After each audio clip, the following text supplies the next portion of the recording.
Just chase. Dr. Joe Griffin. Yeah. I introduce you to Dr. Joe Griffin, a speaker, consultant, and author's intention is teaching. Their talk is to broaden their vision, the things they weren't taught when they brought up as children. I introduce you to Dr. Joe Griffin. It's Dr. Joe Griffin. I introduce you to Dr. Joe Griffin, a speaker, consultant, and author's intention is teaching. Their talk is to broaden their vision, the things they weren't taught when they brought up as children. Reach for the top, regardless of situations, predicaments, or your conditions. He's making history, all of the districts, increasing retention from teachers, 50 to 80%. That ain't all that you hear me. He is the mentor. He paved the way with his dip methodology, really. Dream, be persistent, face fears, seek change, go out and go get it. This what you learning with Dr. Joe Griffin. With Dr. Joe Griffin, yeah. He says recognize trauma, push past the pain. If you got a problem, go look at his frame. Work your perspective and look at it change. Find a goal, set it in critical thing. Manage time, self-awareness. These are the few of the things he's trying to get you to do every day. Do every day. Led 5 schools to increase test scores with his teacher principal collaboration. Things he give to you will have you take you drive to the next level. But first, you need to get some fuel at gas station. Supporting education leaders, creating a culture for kids that'll last for ages. Lack of access to quality professional development, that's outrageous. Got his doctorate in education, leadership, research, make changes. Need to put the kids first and raise them. Need to teach them they worth, stop playing. Later on, they gon' run this nation. Dr. Joe with his dissertation taught to those who would fix, make changes. I introduce you to Dr. Joe Griffin, a speaker, consultant, and author's intentions. The teaching and talk is to broaden their vision, the things they weren't taught when they brought up as children. Reach for the top, regardless of situations, predicaments, or your conditions. He's making history, all of the districts, increasing retention from teachers, 50 to 80%. They ain't all that you hear me. He is the mentor. He paved the way with his dip methodology, really. Dream, be persistent, face fears, seek change, go out and go get it. This what you learning with Dr. Joe Griffin. With Dr. Joe Griffin.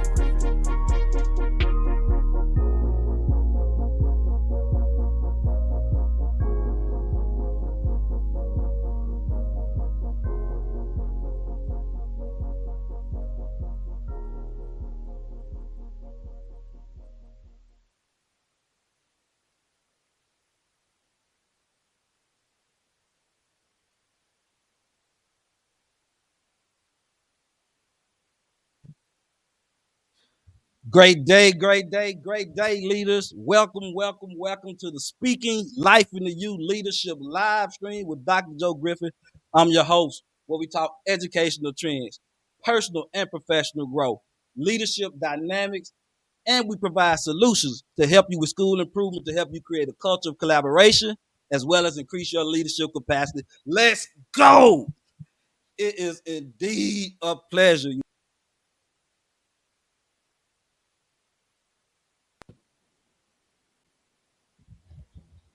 Thank you all for joining us.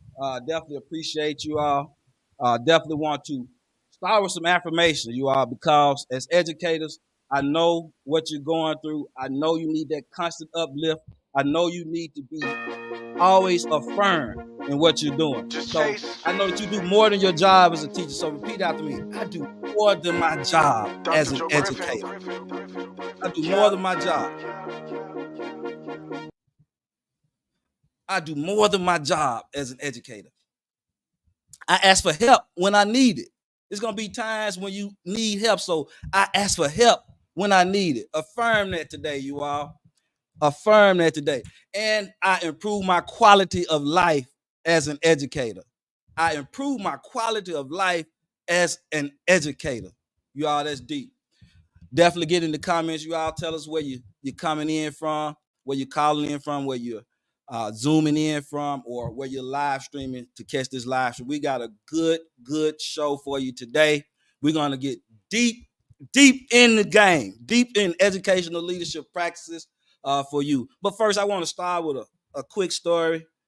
When I was a young principal, one of my early jobs, went into a staff and it was discouraged. Students were disengaged. People were frustrated. There were many obstacles that we had to face. And I knew that as a leader, I wasn't going to be able to do it all by myself.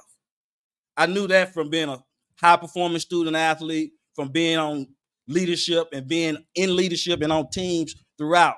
But I also knew that we had to build one another up. Although I didn't have all the answers, we could work together as a team to ensure that we had them.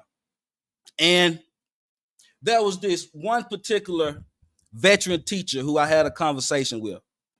And she told me, she said, Dr. Griffin, we need you to remind us why we're here.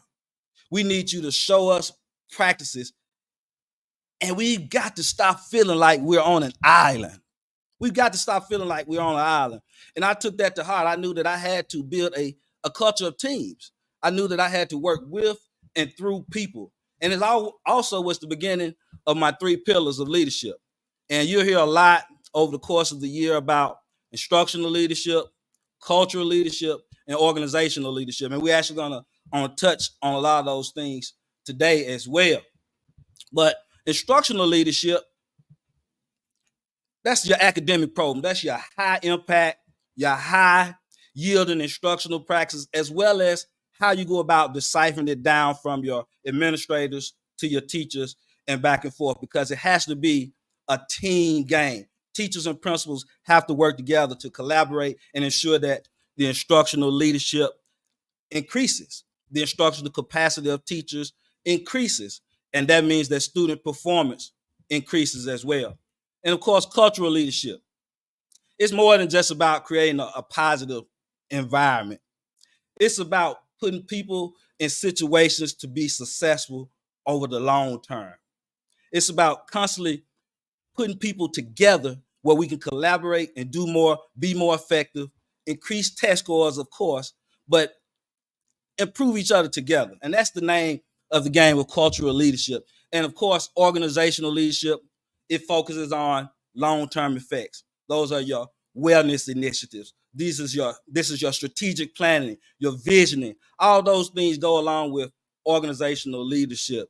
So stepping up, uplifting others, creating a path to success together. Whether you're a superintendent, assistant superintendent, or a district administrator, whether you're a principal, assistant principal, teacher, even assistant teacher. I ask you, how are you allowing instructional leadership, cultural leadership, and organizational leadership be exemplified in your body of work? How are you creating a culture of collaboration? With that being said, I definitely want to bring up our guest today. He is a motivator, a dear friend. He is a person who has achieved many goals as an administrator, as a math instructor, and we're talking about principal and superintendent. So he has quite a bit to offer, and I'm excited to have this conversation with Mr. Cedric Richardson today. So I bring you today to the stage, Mr. Cedric Richardson. Hello, Good hello, evening. hello. How you Hey, how's it doing? going? How's it going? Definitely a pleasure to have you on the show, Mr. Richardson. I have long admired you. And I'll tell a quick story before I ask you a few questions, and we give value and add value to the educators who are watching us today. But Mr. Richardson, he gave me the idea that I could be an educational leader. And I'll tell you why. Because as a young teacher and head coach, I went to the school where he was at, and he was the assistant principal there. And that was my first time being able to see a person who looked like me, who had energy like me, who was in the education like me, doing the job of an administrator. I had seen other administrators, but they were a lot older at the time. They were 60s, 70s. And I know that at that particular time, because we're talking about nearly 17, 18 years ago, Right. or more, you had to wait to be an administrator. But I already saw Mr. Richardson working in that capacity, and that further inspired me to eventually get into an educational leadership program as well, and following those same footsteps, of course, carving my own path. But Mr. Richardson, thank you for coming. It's definitely a pleasure. Please have a I'm glad to be here. Thank you for those comments. I remember those days, man. I remember those days. That was my first leadership position back then, an assistant principal. And you are correct. There were not a lot of young administrators. There were not. And there was so few that I was able to get into a program, an education. I was able to get into the position before I even had the degree.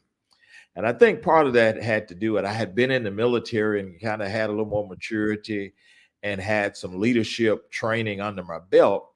But they asked me to be an assistant principal, contingent upon me going back to school, getting an administrative degree. And so that was back in the day. That was back in the day. And that was a need, especially for African-American administrators in the state of Mississippi. That was a major need. And I think that school saw that they needed to meet the needs of those students. And they gave me an opportunity. I had been coaching football and coaching track and teaching math. And they gave me an opportunity to be an administrator before I even had a desire to be an administrator. I wanted to make an impact. And then I found out that I could make a bigger impact through administration. So those were some good days. I remember you were charging hard. You had great standards, expectations, academically, as well as a coach for your players. And it's tough kind of getting those kids aligned to have a future outside of just being a local high school superstar or star. So I remember those days. It was a great time. Great times. Definitely. And what I heard you say was that someone empowered you. Someone empowered you to allow you to be able to see something in yourself, or they saw something in you that you had not even seen in yourself at that particular time. And that's correct. That's the crust of leadership. That's why we're here. That's one of the reasons why I wanted to get you on here, so that we can add value to leaders all around the world. So with that being said, let's get into our conversation. We had a couple of points about student leadership. I know that's one of your primary focuses. We're going to talk a little bit about being strong organizationally, as far as organizational leadership, and of course some cultural aspects as well. If you will, just kind of tell us about how you feel like student leadership directly impacts performance in schools. Okay. Student leadership is so important to establish a sustainable culture. It can't be just the school leaders, the principals, assistant principals, the counselors. It can't just be the teachers. The students are going to have to take some ownership. And the faster and the more effective we are in developing student leaders, the longer we can have sustained success in our schools. Okay. The longer that we can have sustained success, academic success. I say academic because you tend to have athletes that are student leaders in their sport. Okay. And so you got some students that just score a lot of points and they just know how to play basketball and know how to play football. And then you got some team leaders. They might not be the best players on the team, but they tend to galvanize the team. They tend to be the voice of the coach that's a player.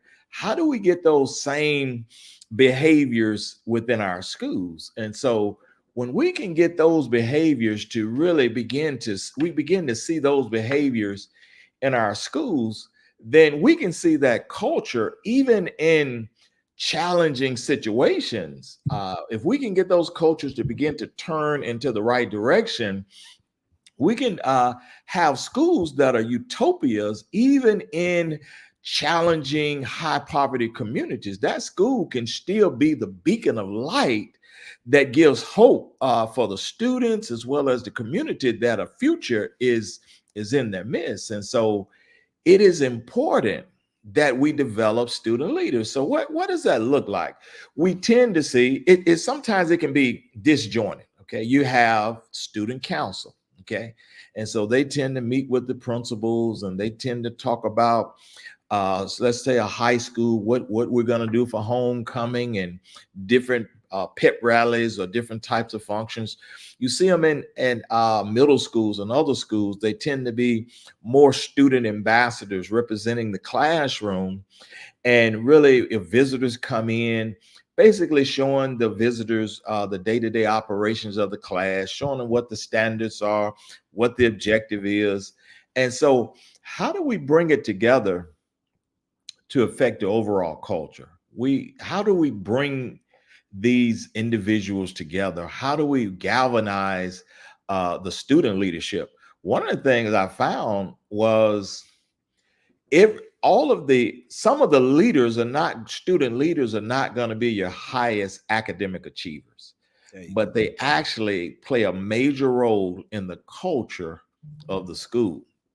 And so, and some of them may not be voted as a student council member.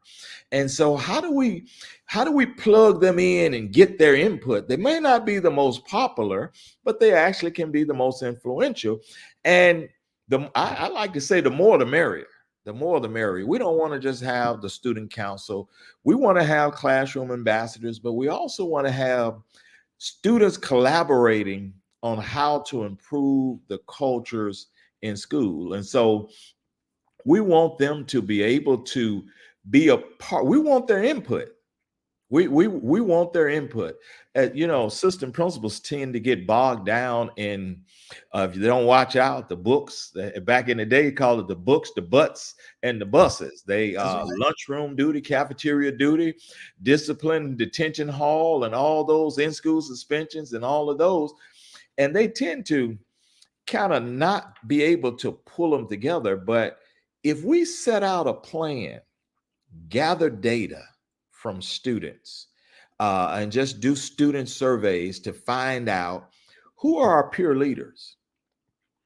If we can create peer support networks, if we can create awareness campaigns through our students, some students really are not concerned about what's going on in the school. They're just kind of in their own little world.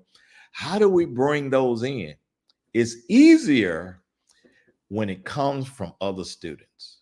We don't want to be the principal that has to be on the intercom all morning promoting the vision, the culture, and explaining everything, and students tend to tone that administrator out. We're going to have classroom leaders, grade level leaders, school leaders, as far as students that really are the driving force behind the success of the school. And so that's what we want to create. And so, I went back in the classroom. I was served from a math teacher to assistant principal, district personnel, superintendent for 7 years. I retired from Mississippi, went back into the classroom in Tennessee for 2 years. And I just wanted to get back into the classroom. As a superintendent, we provide resources and we provide funding, and we make sure that the staffs are there, the faculty. We make sure the extra, the federal funds, the district funds, and we do a little everything. But I felt like I was getting away from why I really became an educator. And that was to influence student achievement, to increase student achievement, and to help our students. And so when I went back in the classroom, one of the things I found was our students are bright. They are extremely capable. Okay. I also found that they are facing more challenges. Yes. More and more challenges. Now, somebody said, well, why didn't you know this as a superintendent? Yeah, I knew it. But we got to understand what our teachers are going through. I wanted to see it from the perspective of the teacher. A lot of people are like, why are you teaching? And you used to be a principal or a superintendent. I was like, well, I really, that wasn't really my goal. I had parents and grandparents that were teachers.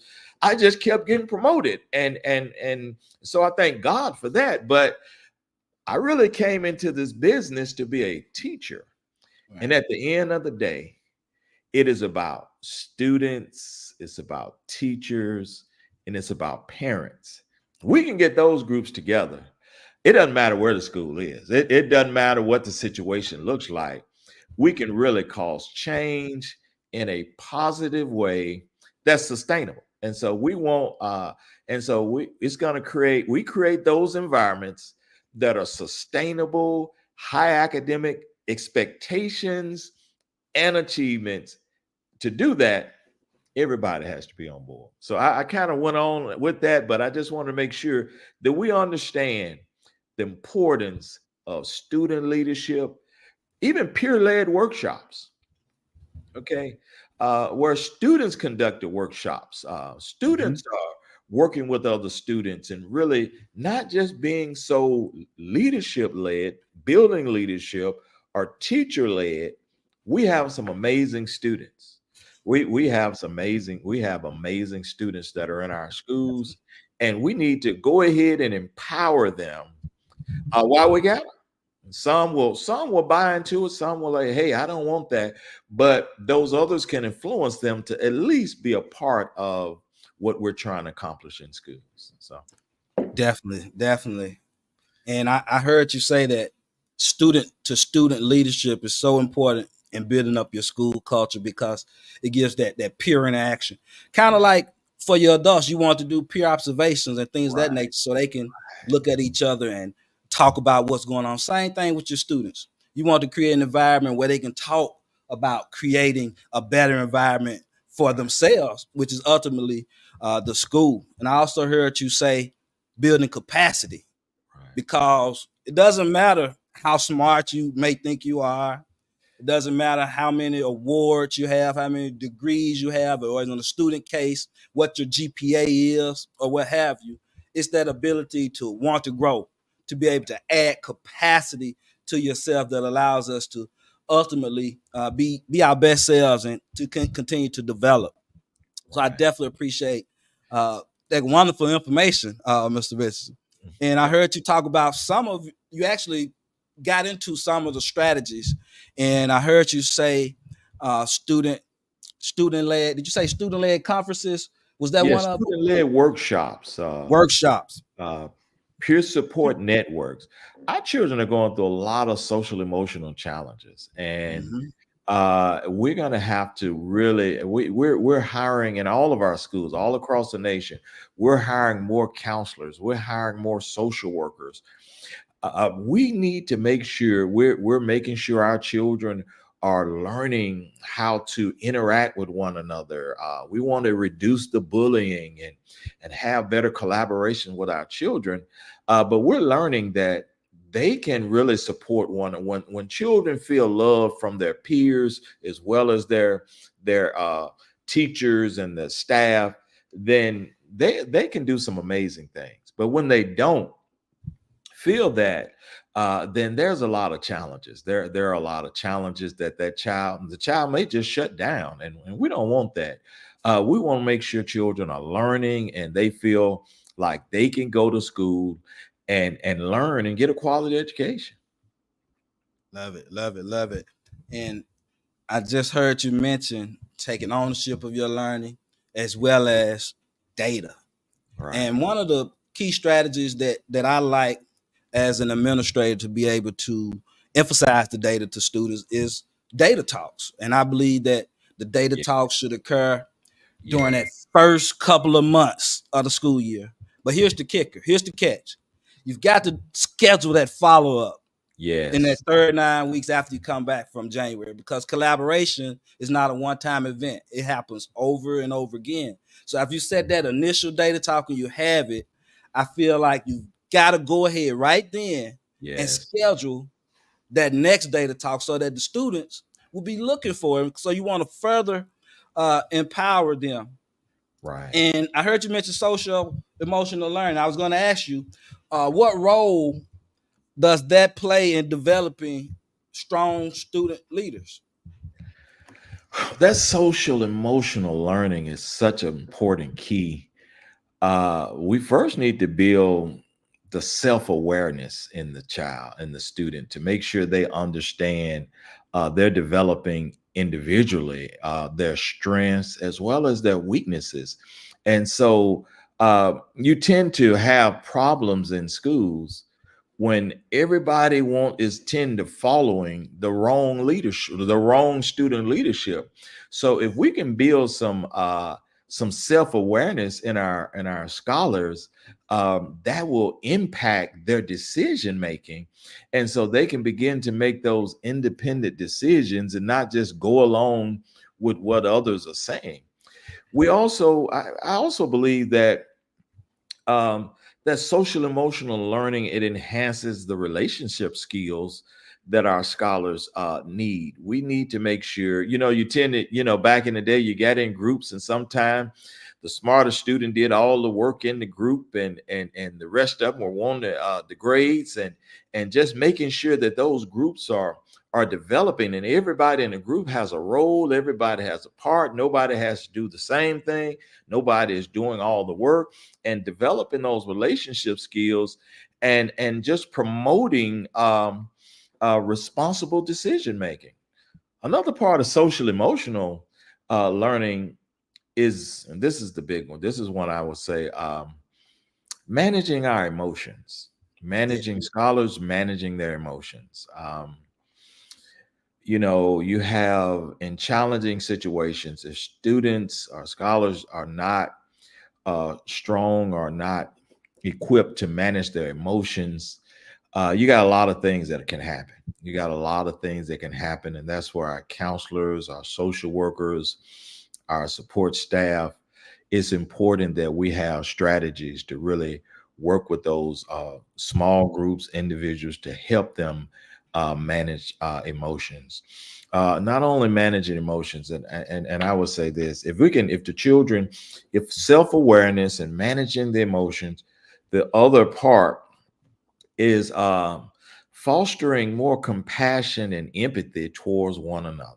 Now, Yes. that is so important. If we can now, I've been in a lot of schools. I've been in a lot of schools all across the state and different places all over the nation. And when you get children that tend to want to check one another, put one another down about what they have on or what their family situation is, and all of that, that creates a negative culture in our schools. And as leaders, as teachers, and as the student leaders, we're going to have to address those areas, because that's just not fair. It's not just bullying, it is a form of bullying. But if we can teach our children to have more compassion towards one another and more empathy towards one another, that is going to really improve the entire culture. Now we can support one another, we can help one another in whatever we're going through. Some children come in with a bad day, and they don't need to be checked about what they had on. A bit may have been up all night, had an issue with the parents and all of that.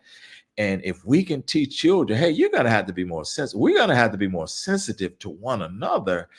And we got to make sure we're not a part of that. We got to be independent enough to have enough self-awareness to, hey, if you don't want it, don't why would you want to give it to someone else? Those negative comments. And so those areas really build social emotional development, and those are the things we need to make sure that we're looking out for, and we're building. If we don't build them, then if this managing emotions and fostering the empathy and compassion, you get the system principal going to be loaded down.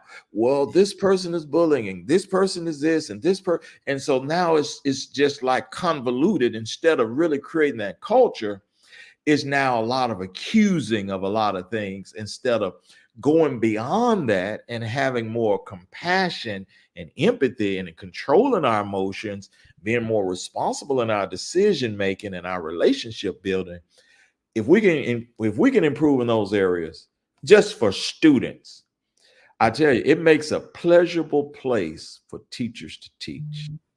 And Yeah. so it is very important. Student leadership is very important for this generation. They need it. They got to have it, and the leaders are there. That we just have to identify them and really put them in position to be influenced, willing to listen to the input, and get them the training they need. It's like we go to Chick-fil-A, we always are talking about the type of customer service that Chick-fil-A has. How do they have that type of customer? Why do they have that type of customer service? They're trained. No matter which Chick-fil-A you go to, they are trained. It's not just picking honor roll students. They are trained to understand how to talk to the customer, how to interact, how to take your order, how to tell you to have a nice day. We can create those same cultures in our school if we take the time and understand our children are our best asset. They are our number one asset. Number one. Thank you. Thank you. Thank you.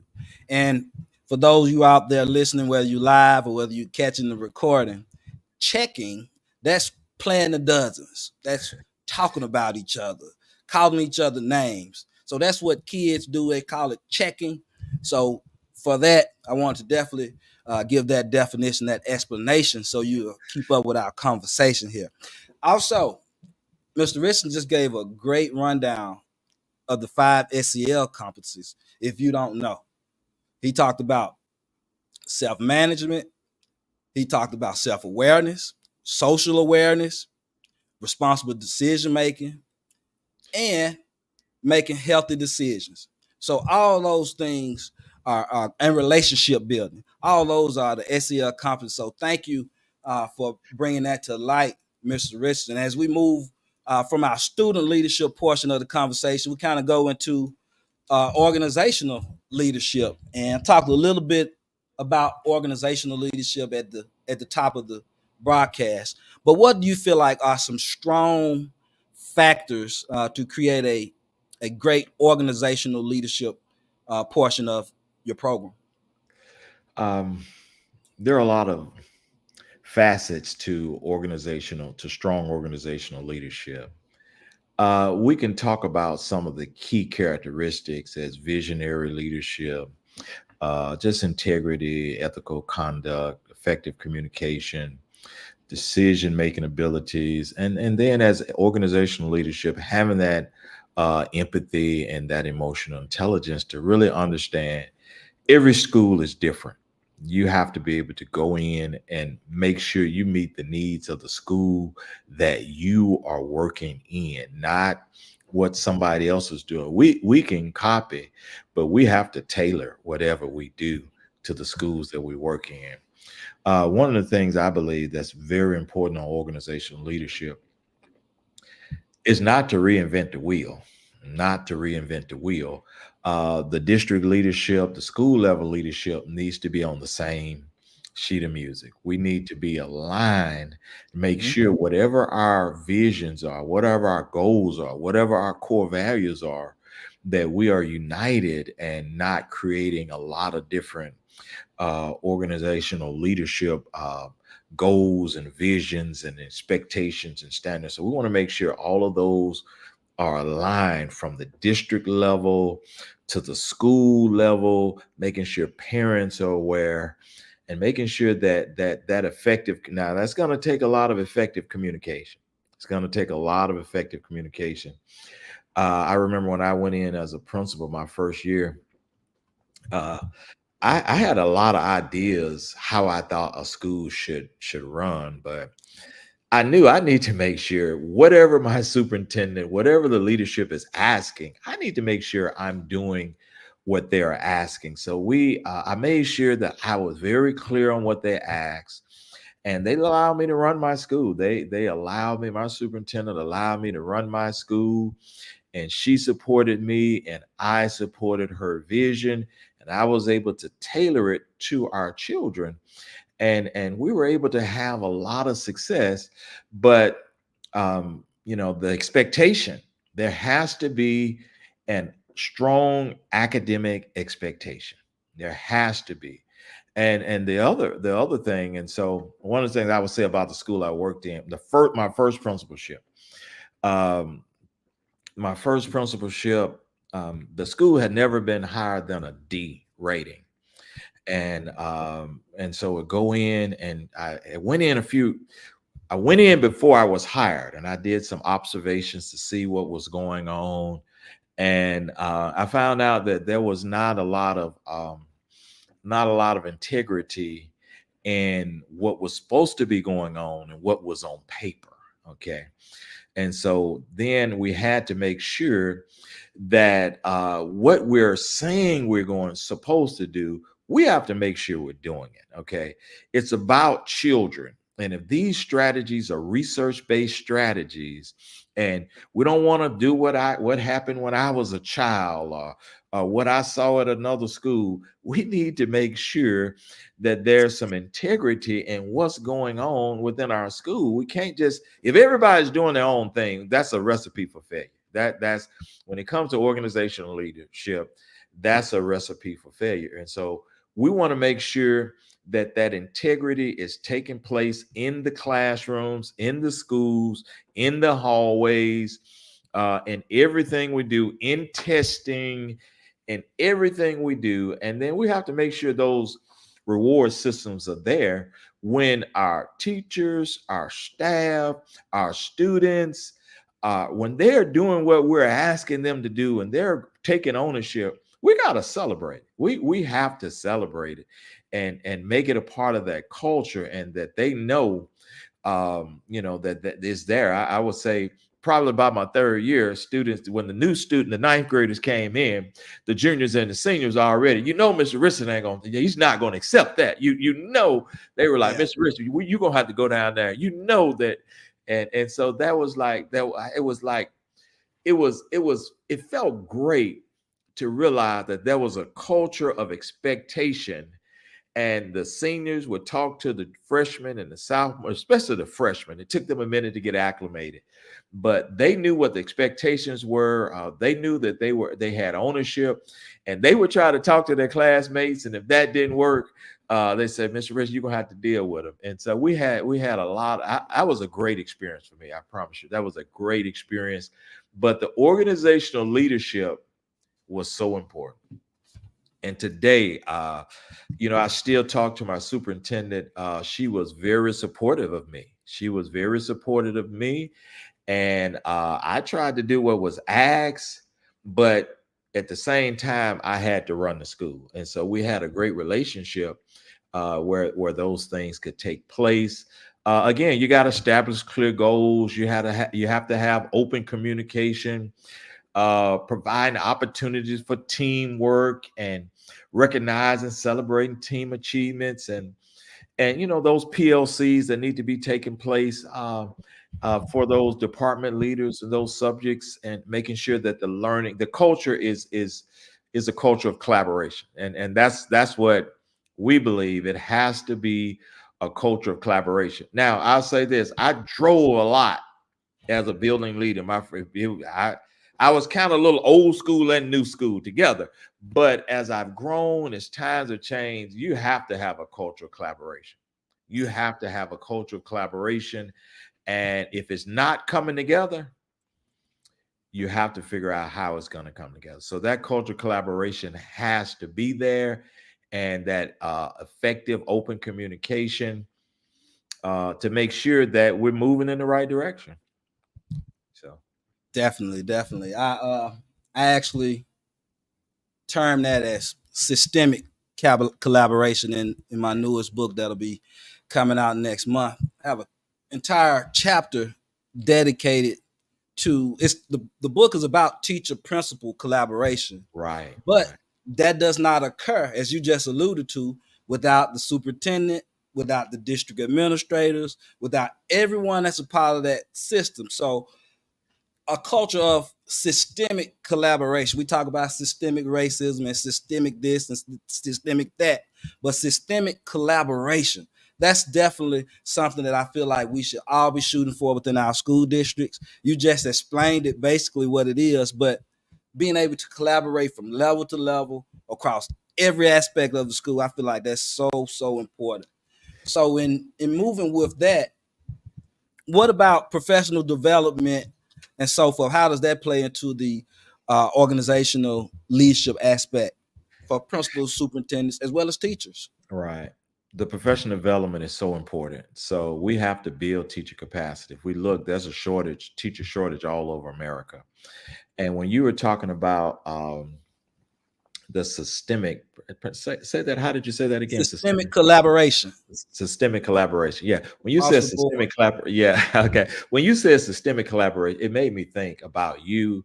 When we as leaders, we have to be able to collaborate with our teachers. And I think one of the reasons that you had success as a principal, I had success as a principal, because we were teachers. We were tested area teachers. You taught ELA, I taught math, I taught tested area. And so we understand the mindsets of what the teachers are going through, the expectation.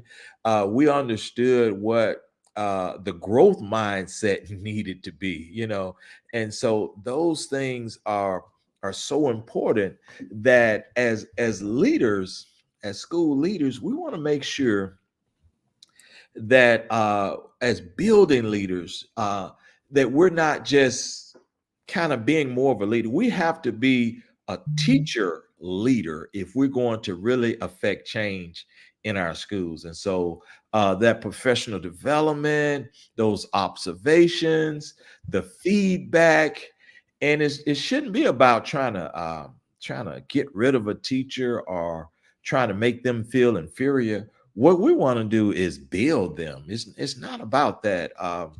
I never had to get rid of a teacher. It was always about working together to grow that teacher, to make sure that they were able to have that growth mindset for our students. And I remember meeting with a teacher my first year.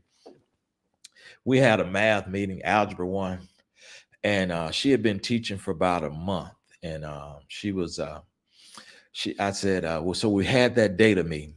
Yeah. We want to make sure we have at least 90% of these students passing, and at least 60% or higher proficient or advanced. She looked at me like, do you know what these children are? I said, yeah, I know what they are. You can do it. I believe you can do it. Do you know this was a first year teacher? Had to spend a lot of time with that teacher. And by the end of that year, that teacher exceeded all expectations. That second year, we got out of the way. We got out of the way and let her do her thing. And she was phenomenal. Now, I want to say this as a building principal. Again, I'm that. You got to be there to help. You got to be there to help. And, I would help teachers that had challenges with children that had behaviors. I might go in there, that students had challenge. I might go in that classroom and make sure we have systems set in place, and especially for a new teacher, because they're struggling to get that footing. And if they don't get that footing, it's making sure that they establish those classroom expectations and norms and procedures and processes, then it could be a rough year. And so I try to make sure I spend time with them and making sure that I let the students know it's not just the teacher's responsibility, it's your responsibility to do what you're needing to do in the classroom. We can't wait and see if we're going to prove her right. I need y'all to come in here and do what you're supposed to do regardless, and making sure that we have a learning environment in this classroom. That's my responsibility. I'm responsible for that. And so just making sure that growth mindset, that shared leadership, like you talked about, peer observations, and just having that mentor teacher to work with that student, with that teacher. It's important that we grow our teachers. I'm calling them students because I'm getting a little older. Now I'm seeing some of my students that are teaching. So I'm calling them students, but they're teaching now. And so we got to build them. We have to build them.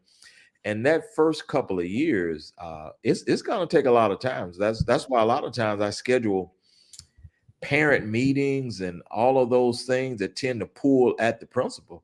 We got to have this before school, or we got to have this after school. When students come in the classroom after lunch, it takes a minute for them to get, just everywhere I've been, it takes a minute for them to get settled in. There's a teacher that's struggling. You better get to the classroom. You can sit there and wait in your office until all the referrals come in, or you can be proactive and go down there and help them settle that class until they figure out how to settle it themselves. Making sure the procedures and expectations are in place. I'm calling settle the class. It's kind of old school, but you got to make sure there's those procedures and things that they have them established, and the students understand them and they're actually doing them. And so it takes a minute for that teacher to really get to that place. Don't just assume because you do a PD that they got it. It takes the same PD, professional development, over and over. And then it takes it tailored to certain teachers. You got tiers with teachers. You got that tier 1 teacher that's handling business. You got that tier 2 teacher that needs a little more support. And you got that tier 3 teacher that needs a lot of support. And we got to make sure we understand where our teachers are. Don't just assume because they have a degree or they've been to college that they're going to be able to be successful in these classrooms, because we got classrooms that are challenging situations. We got classrooms that are challenging, and we need to be there to help that teacher. And so my heart is for the teacher. And I believe that the right building leader makes all the difference in the world. The right building leader and the right support systems in place makes all the difference in the world. So. And you just touched on quite a bit right there. If you remember from the beginning, one of our affirmations for today was, I ask for help when I need it as an educator. That is powerful right there, because that can lead to your empowerment as an educator, because when you're going off track, when you're not meeting the goals that you have. That's important to ask for help when you need it. And that way, now some of those observations become, instead of I got you, it becomes I see you. It becomes I see you trying to improve. I see you working. I see you working on the things that we've talked about. You're trying to get better with your teacher capacity. You're trying new instructional strategies and things of that nature. So I definitely appreciate that word. You all, if you out there listening, make sure you hit that like button that activates the algorithms. I know that we are providing you value today as educators. We got 2 successful principals as well as a superintendent on deck. So make sure you're streaming in. Mr. Conley, appreciate that growth mindset plus coachability comment in there. CEO Principal Caples, indeed. We definitely appreciate you all chiming in and watching and listening with us today. Kind of moving a little bit forward, and we'll kind of stay in organizational leadership before we move on to setting the standard for instructional excellence, but they do go together. We just mentioned professional development a little bit. How about mentorship? Mentorship, how does that play a role in organizational leadership? Really, I believe that mentorship is very important. Customizing those mentorship plans that address the specific needs, the strengths, the goals, those are so important. Sometimes we tend to want a mentorship and everybody's doing the same thing, but different teachers need different areas of support, and making sure that they get that teacher that they're comfortable with, that is a customized plan for that teacher. It's a personalized approach that ensures that it's relevant, that it's impactful. We need to make sure we can model the behaviors for those teachers. Sometimes they just need to see you do it. They need to see someone do it and just come in and making sure that it's done. And when we can make sure we have those, sometimes it may take multiple mentors that have different strengths to help a teacher. It's providing constructive feedback.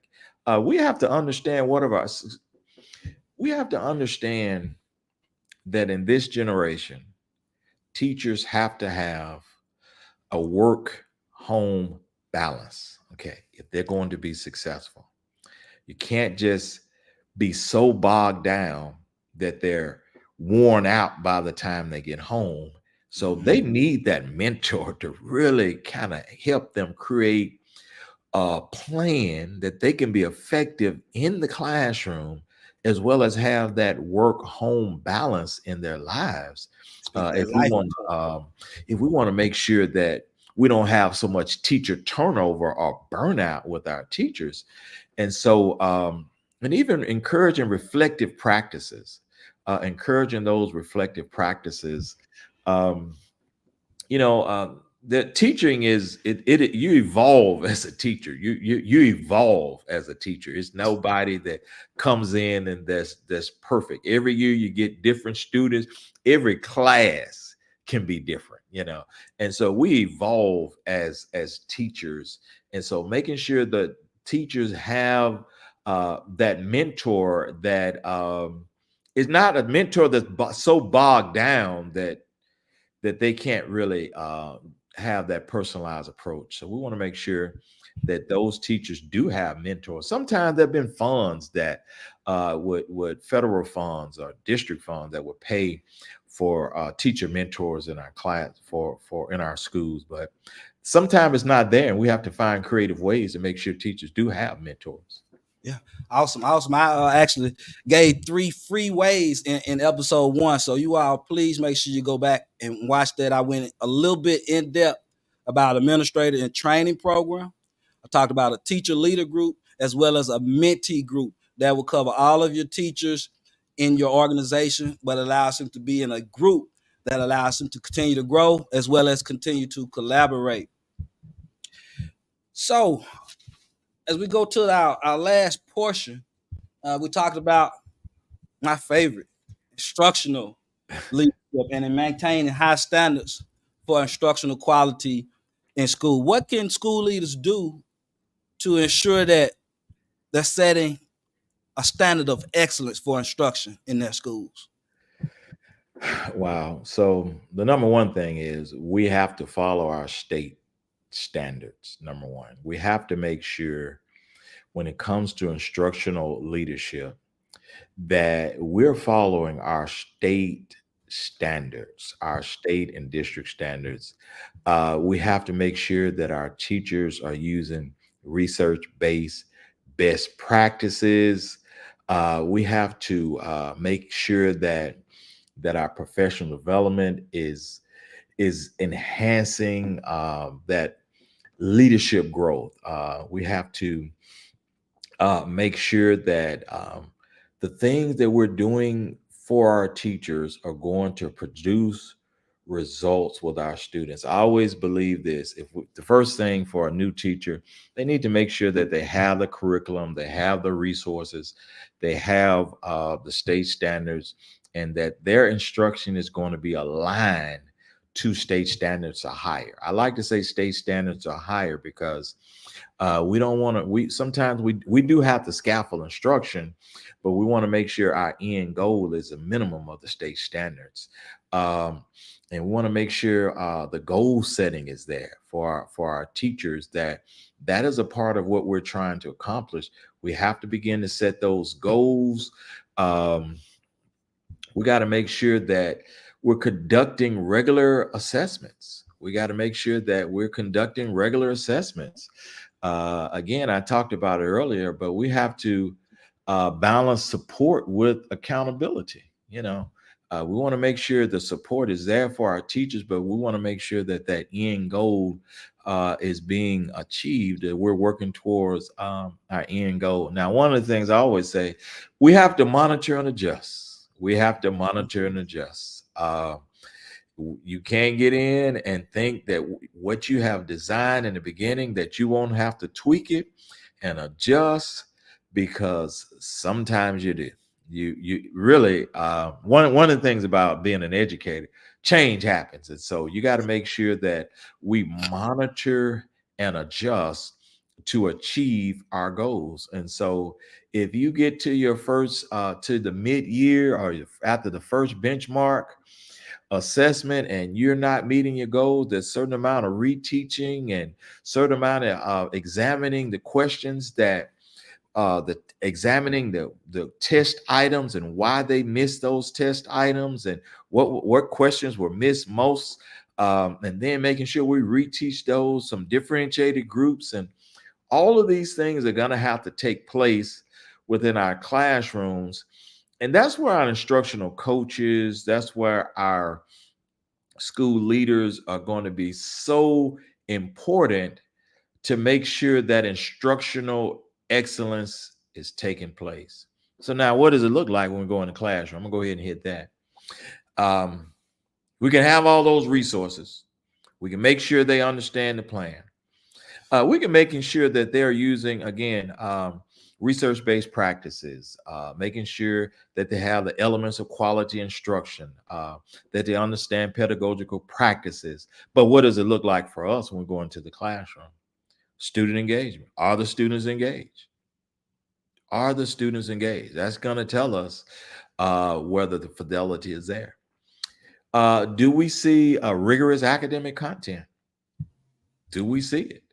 Are we working towards it? Is this scaffold? Are we going to have are the assessments aligned to the national standards, state standards? Teachers have to be reflective. Are we creating positive classroom environments? Do students feel comfortable in learning? And so we got to make sure there's differentiated instruction that's going on. There's peer collaboration going on. All of these things should be going on in our classrooms to make sure that quality is going forth. And at the end, that we're going to achieve our goals. At the end of the day, we need to make sure that we achieve our goals, because that's why we're there. That's why we're there. We need to make sure students are performing to a certain standard or higher. So then we got to allocate, as leaders, we make sure we allocate resources. Make sure we allocate enough resources to make sure that they can accomplish their goals. Okay. One of the things I heard you mention was scaffolding instruction for students. And another term that I like to add to our watchers, our viewers' vocabulary, I talked about systemic collaboration, but also scaffolding instructional practices for teachers, setting up an actual program of development to help them move through the different phases of instruction that you want them to accelerate at, whether it be going from lesson planning to questioning and feedback to other forms of delivery instruction, but scaffolding instruction for teachers as well, because they hadn't gotten that training a lot of times. Yeah. So putting that extra time in, that extra development, giving the help where you know it's needed at as an instructional leader is very important. So scaffolding instruction for students, but also scaffolding instructional practices for teachers, I feel like are very important traits to have as educational leaders. With that, Brother Richardson, how can we empower teachers where they want to continue to get better, where they want to continue to go above and beyond, where they want to continue to exceed the expectation, where they want their students to be on top? Wow. That's a good question. I'm glad you asked that question. Some of the things that I've seen, and I said it a little earlier, every teacher wants professional autonomy. And when they know that you believe in what they're doing and the quality of what they're doing, and that they still want feedback. They still want praise. They still want encouragement, but they want professional autonomy. And so we want to grow teachers to the place where they're teaching at a high level of tier one instruction. They have that professional autonomy. They have collaborative opportunities. They have opportunities for recognition and incentives. Teachers like incentives, students like incentives, and teachers like incentives as well. That doesn't drive what they do, but they do like it. Okay. And so we want to also can always assess our professional development. So we need to determine what professional development we're offering, and then do we see it happening in the classroom? And so giving teachers constructive feedback, that's positive, as well as areas of growth and improvement, and just celebrate their success and recognition and incentives, and just making sure that they know that they're important to our students, to our scholars at that school. I've seen it happen, and at a high level, and I've seen teachers even leave and call me or come back and see me again and say, you know what, I left there, but that was the best place I had ever worked. That y'all was so supportive of me, and it really made a difference. And they were like, I went to another school that was functioning even higher, that was functioning even, had a, just higher results, but they were like, it still wasn't the same. We felt like a family there, and we felt like a community, and we were impacting students. Now that touches my heart, and I feel like we made a difference. And at the end of the day, it's about the children. It is about the children. And so if we can help the children succeed, we can help the children be what they want to be and accomplish the vision that they have in life, or God has for them in life. Our work is done. Our work is not in vain. And so those types of those things, I have students come to me now. Some of them I don't even remember. I can remember the face, can't remember the name, but some of them are doing so well, it just does my heart good. But it's all about, at the end of the day, we want to support those teachers, support those administrators, support those leaders. We want a district and a school that's functioning at a high level, so our children can have the future that we know they deserve. Sounds like systemic collaboration to me. Yes, That's awesome yes, stuff. yeah. Definitely appreciate. That's Coach Dr. Sykes with that comment. Definitely appreciate you. Going to speak that doctorate into existence for you. Affirmations, Brother Sykes. Appreciate it. Mr. Conley has labeled your comment as differentiated mentorship, Mr. Rich, and I like that terminology. I like that. Differentiated mentorship. That's tough. Yeah. That's good stuff right there. So, got another question, and we're gonna get ready to bring it to a close here shortly. How can school leaders create an environment where both teachers and students strive for excellence in their work every single day? The expectation has to be there. They have to have set high expectations. Modeling excellence. Creating a supportive culture. Whatever you want your teachers to do, you got to be willing to do it. Whatever you want them to do. You can't just ask them to be in the hallways between classes, and you're not in the hallway between classes.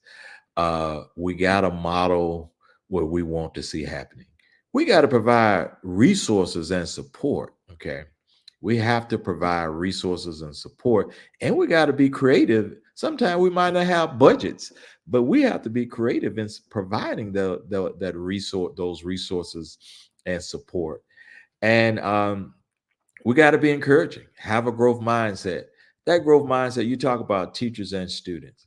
Mm-hmm. We need every student, every scholar to know, no matter where you are, our goal is for you to grow every year.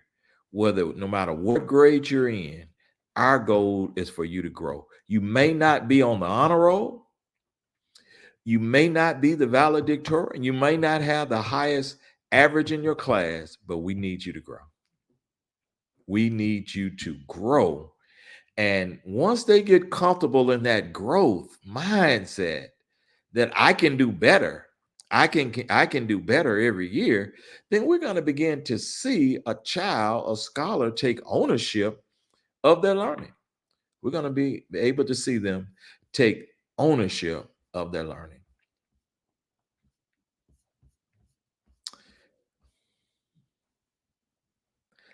You still in here? That's awesome. I don't know what happened, but Okay. Yeah. I thought it had turned us off. But Yeah. that's okay. Did you want to add any comments, any words of wisdom? We got a lot of people who are with us now.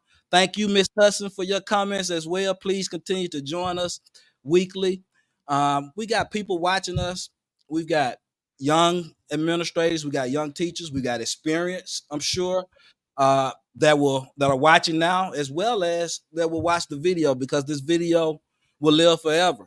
So with some words before we get ready to close out, if you would, Mr. Richardson. I would say words of encouragement. First of all, I want to say thank you, Dr. Griffin, for inviting me on this podcast today. You're doing some amazing things. You're definitely visionary in what you're trying to accomplish and what you're working towards. Thank you for inviting me to be on this podcast. This has been a great experience. I can just feel the energy of what's going on and what you're trying to do to empower our leaders and our teachers and the generation that is with us and generation that's coming behind us. So thank you for what you're doing. Thank you. Keep it up. Keep going forward with it. That's powerful. I would encourage, no matter what, leaders, no matter where you are, what position you're in, work on being the best at that position. Work on being the best at that position. If you can work on being the best at that position, promotion are gonna come. The promotions and the opportunities are going to come.